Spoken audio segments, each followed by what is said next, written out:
सूअर का गोश्त खाना इस्लाम में हराम क्यों है? क्या आप जानते हैं इसके पीछे का साइंटिफिक रीज़न? अगर नहीं तो भी इट्स ऑल राइट। आज हम इस वीडियो को देख के पहचान जाने वाले हैं।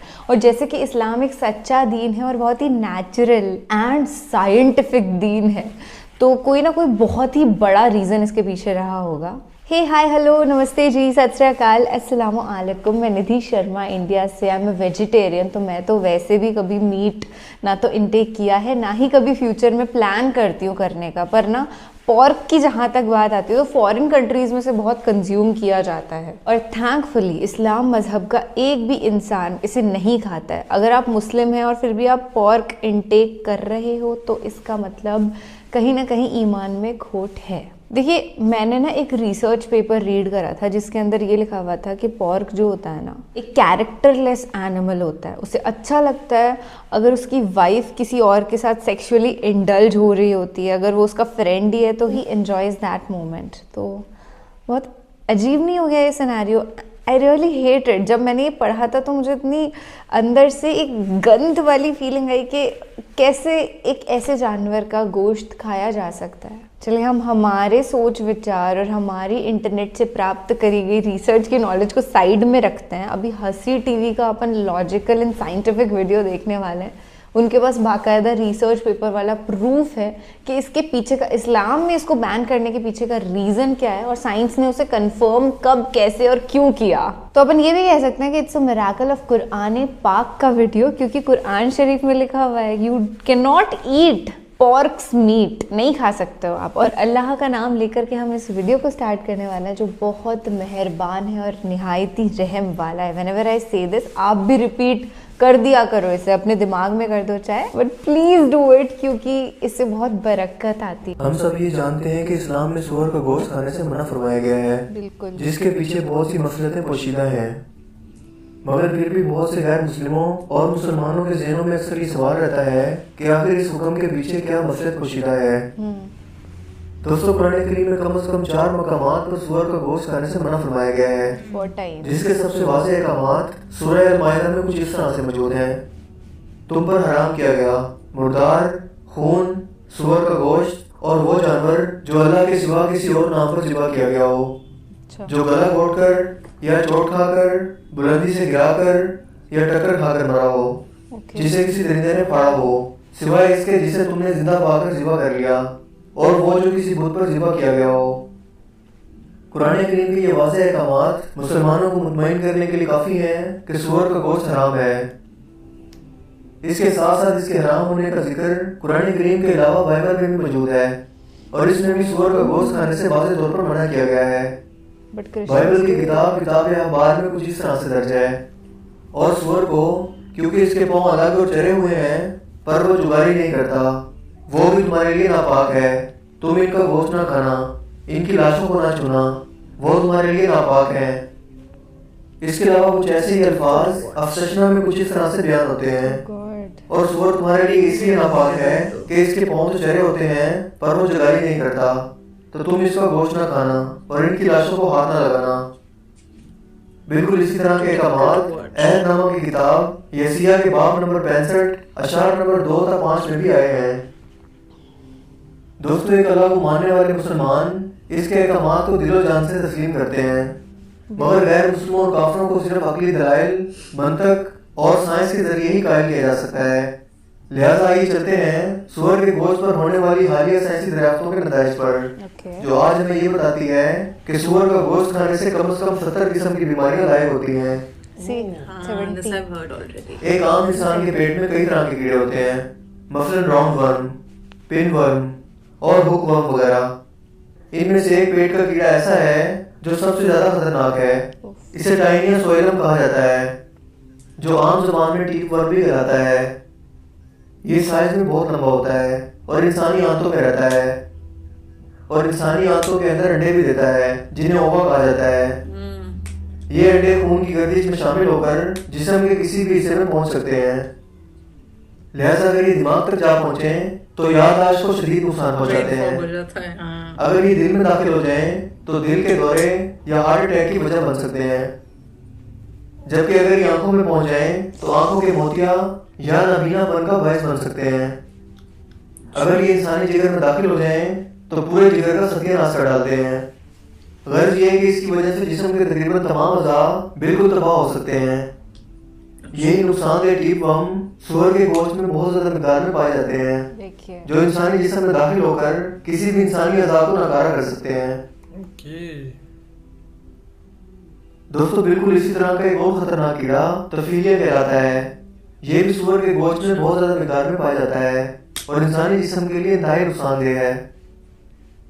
आमतौर पर लोगों में ये गलतफहमी पाई जाती है कि सूअर का गोश्त अगर अच्छी तरह से पका लिया जाए तो ज्यादा टेम्परेचर की वजह से इन कीड़ों के अंडे ज़ाया हो जाते हैं, मगर ऐसा नहीं है। अमेरिका में की गई एक हालिया तहकीक के मुताबिक इस तफीलिया या ट्राइक्यूरा कीड़े से मुतासिर 24 अफराद में से 20 अफराद ऐसे थे जिन्होंने सूअर का गोश्त खूब अच्छी तरह से पका कर खाया था, मगर इसके बावजूद भी उनके जिस्म में इन कीड़ों की मिकदार बहुत ज़्यादा थी, जो ये जाहिर करता है कि सूअर के गोश्त में मौजूद अंडे खाना पकाने के आम दर्जा हरारत पर भी नहीं पड़ते। इसके अलावा सूअर के गोश्त में ऐसे अज़ा बहुत कम होते हैं जो मसल्स या पट्टों की नशोनुमा के काम आते हैं। इसके बरस इसके जिस्म में फैट्स या चर्बी की बहुत ज़्यादा मिकदार मौजूद होती है। ये चर्बी खून की नालियों में जमा होती रहती है और आखिरकार शदीद ज़हनी दबाव, हाइपरटेंशन और दिल के दौरे की वजह बन सकती है। लिहाजा आपको ये जानकर हैरत नहीं होगी कि 50% से भी ज़्यादा अमरीकियों को हाइपरटेंशन का मर्ज लायक है। दोस्तों सूअर दुनिया के गलीज़ तरीन जानवरों में से एक है। ये गंदगी, गलाजत और फुजले पर गुजारा करता है, बिल्कुल, और यही इसकी पसंदीदा ग़िज़ा है।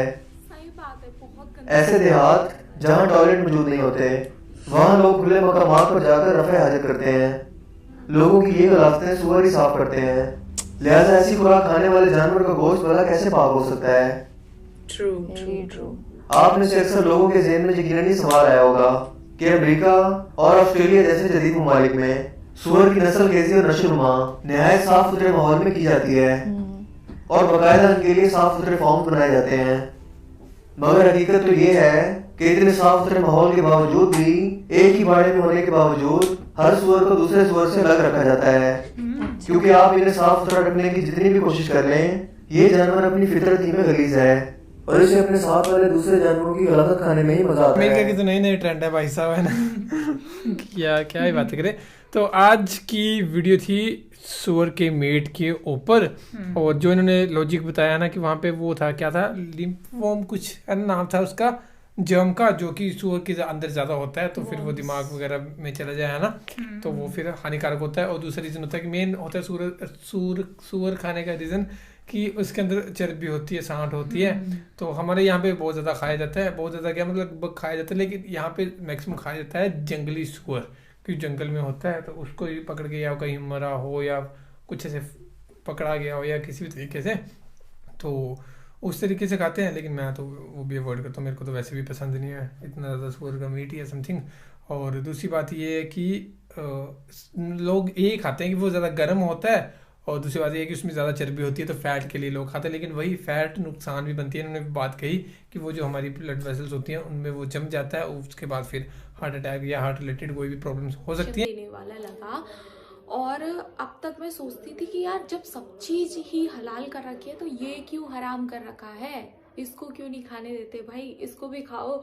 लेकिन आज पता चला कि सच बात है कि जो गंदगी होती है ना, आपने देखा होगा जहाँ पे शहर में भी आपको देखा होगा कि जहाँ पे सबसे गंदा एरिया होता है, जहाँ पे सारा कूड़ा जमा होगा, जहाँ पे टॉयलेट्स वगैरह होते हैं, यहाँ पे खुले में अगर कोई पॉटी वगैरह करता है तो उस जगह पे ज़रूर आपको सूअर मिलेगा, ज़रूर वहाँ पर सफाई करने के लिए वही जाएगा। और पता नहीं इसको क्या पसंद होता है, जो कीचड़ होती है, गंदी नाली होती है, जहाँ पे बदबू आ रही होती है, वहाँ पे ही अपना स्विमिंग पूल बना करके लेटा होता है। बहुत गंदा था, मतलब इतनी गंदी चीज़ें होने के बावजूद आप इसको खा नहीं सकते। What we've come to know from this video is कि obviously it is given in the Holy Quran कि you should not have pork and why you should not have pork, but इसके scientific reasons भी हैं। तो जब हम दोनों चीज़ों को juxtapose करते हैं तो I think ये काफ़ी justified है। जो सिनेरियो देखने में इतना annoying लग रहा है, इतना बिल्कुल it's not pleasing to the eyes, so I think वो खाने में भी बहुत difficulty आती होगी कुछ लोगों को। It's if one watches this documentary, I'm sure कि it's difficult to have pork. इन्होंने जितने भी रीजन अपनी वीडियो में दिए कि पॉर्क क्यों नहीं खाना चाहिए वो बहुत ही वैलिड थे, क्योंकि उनमें से कुछ रीजंस जो थे वो हेल्थ के लिए, हमारी हेल्थ के लिए बहुत इंपॉर्टेंट है। फॉर एग्जाम्पल टीनिया सोलियम जो है वो पाया जाता है पिग के अंदर, क्योंकि उसकी लाइफ साइकिल होती है, वो पिग से ह्यूमंस में ट्रांसमिट होता है एंड वापस फिर पिग्स के अंदर चला जाता है। सो टीनिया सोलियम जो है वो हमारी हेल्थ के लिए ऑफ कोर्स बिल्कुल अच्छा नहीं है एंड बहुत ही सीरियस उसके इफेक्ट्स हो सकते हैं। साथ ही साथ फैट कंटेंट की इन्होंने बात की है कि जो पॉर्क होता है उसके अंदर फैट कंटेंट बहुत ज्यादा होता है, तो जिसकी वजह से क्या होता है ना कि वेसल्स वगैरह, आर्टरीज वगैरह होती है हमारी ब्लॉक होने की चांसेस होती है, हाइपरटेंशन वगैरह की प्रॉब्लम होती है। सो ये तो रीजंस हो गए जो हेल्थ के लिए होता है। और इन्होंने बहुत सारे रीजंस दिए हैं, जैसे फॉर एग्जांपल जो एनिमल जो खुद इतनी गंदगी में रहता है एंड जो इतना इवन फीकल मटेरियल भी वो खा लेता है, चाहे वो ह्यूमंस का हो या आपस में एक दूसरे का फीकल मटेरियल खा लेते हैं, तो उसका जो फैट या फिर उसकी जो मांस होएगा, पॉर्क होगा, वो कैसे बहुत सही हो सकता है हमारी हेल्थ के लिए जब वो खुद इतनी गंदगी पे पल रहे हैं। अच्छी इन्फॉर्मेशन पूरी दुनिया तक पहुंचाने के लिए, देखिए मैंने कहा था ना ये जानवर वाकई बहुत ही ज़्यादा बेशरम और गंदगी पसंद होता है। आप कभी भी कोई नाला देखेंगे ना जो आउटर एरियाज़ के अंदर बना हुआ होता है, जहाँ पे हद से ज़्यादा वाली गंदगी होती है, वहाँ पे ऐसा होता ही नहीं है कि सूअर ना मिले, और उस गंदगी के अंदर ही लौटना और गलत हरकतें, जैसे कि उन्होंने बताया ना कैसे वो इंजॉय करता है अपनी मेट को किसी और के साथ सेक्सुअल प्लेजर्स पूरे करते हुए देख के उसे मजा आता है, वही वो सिर्फ और सिर्फ गंदगी पसंदीदा जानवर है, जिसे देख के कभी भी ऐसे नहीं होता कि आप किसी सूअर को देखें जो गंदगी में लोट पोट हो रहा है, जो गंदी हरकतें कर रहा है, और आपको उस पर प्यार आ जाए कि अरे बड़ा प्यारा जानवर है, तो बड़ा सुंदर सा लग रहा है। उसकी फितरत ही में है ऐसी गंद मचाना। तो प्लीज़ अगर आपने कभी पॉर्क खा भी लिया है तो इट्स ऑल राइट, कोई बात नहीं, अल्लाह ने बहुत बड़े बड़े गुनहगारों को माफ़ किया है, आपको भी माफ़ कर देगा, इट्स ऑल राइट।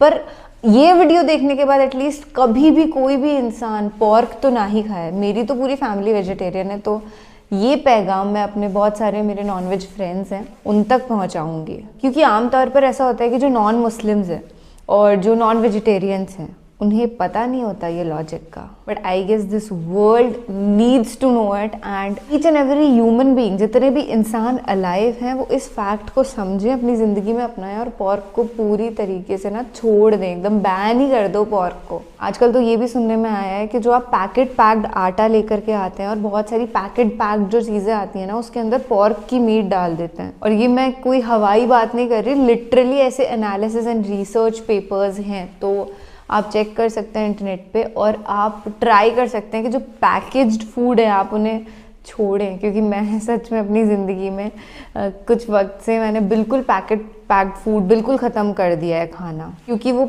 उतने पौष्टिक भी नहीं होते, और अगर इस तरीके की चीज़ें, हराम चीज़ें वो उसके अंदर डाल के देंगे तो भाई कैसे कोई इनटेक करेगा ना। Not all packed foods are worst, पर कुछ जो नूडल्स की ब्रांड्स होती हैं या ऐसे जो पैक्ड आटे होते हैं, बेटर है आप चक्की पे जाकर के खुद पिसवाएं। चलिए, आज तो बहुत इन्फॉर्मेटिव वीडियो पर रिएक्ट किया जो ज़िंदगी भर ताउम्र याद रहने वाला है, और आप ताउम्र बहुत खुश रहने वाले हैं, क्योंकि आप ना चीज़ों को समझना चाहते हैं, ना कि सिर्फ वो जो दिमाग में बस गई हैं चीज़ें उन्हें ही एक्सेप्ट करना है, बाकी कोई नई चीज़ कोई बोले तो उससे तो मानना ही नहीं है। वीडियो को यहाँ तक देख लिया, इसका मतलब यही है you are very intellectual being and you believe in knowledge. So thank you for spreading this knowledge worldwide. Take care. ख्याल रखो अपना और अपने पूरे परिवार का। अल्लाह हाफिज।